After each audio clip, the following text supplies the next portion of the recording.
Hi everyone, welcome to Lisa's Stamp Studio.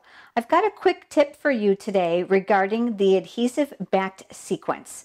When you first get them, they come in this bubble packaging, and of course then you've got to rip it away in order to use them. That left me with this. I found though, as I was opening them up, that I was left with 5 individual sheets of sequins. Wonderful value and absolutely love them, but I put them in a small ziplock bag because obviously this packaging isn't going to work anymore. And as I pulled them in and out, I found that the sequins were getting dislodged from the glue dots that they're attached to, so I came up with a remedy that I want to share with you.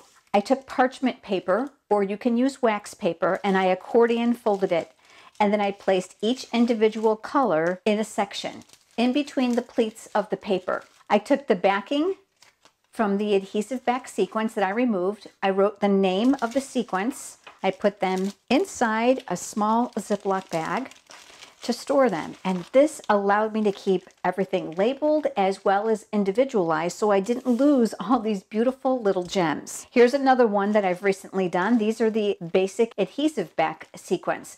I hope today's quick tip about the bubble packaging for your adhesive-backed sequins will help you to preserve these beautiful sequins a lot longer. You'll be able to find these beautiful adhesive-backed sequins in the Gingham Gala as part of the Occasions catalog.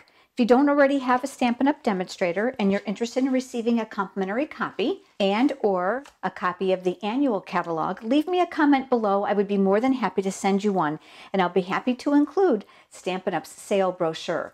The products in this catalog are free with a $50 purchase, and for those of you with a large wish list, we even have products available that are free with a $100 purchase. Remember to subscribe to my YouTube channel so that you don't miss any of the videos that I have coming up. Be sure to click the bell icon that's next to the subscribe button. There you'll be able to receive notifications and when I'm live here on YouTube as well as when I upload new videos. Thanks so much for joining me today, everyone. I look forward to seeing you next time for another quick tip. Have a great day.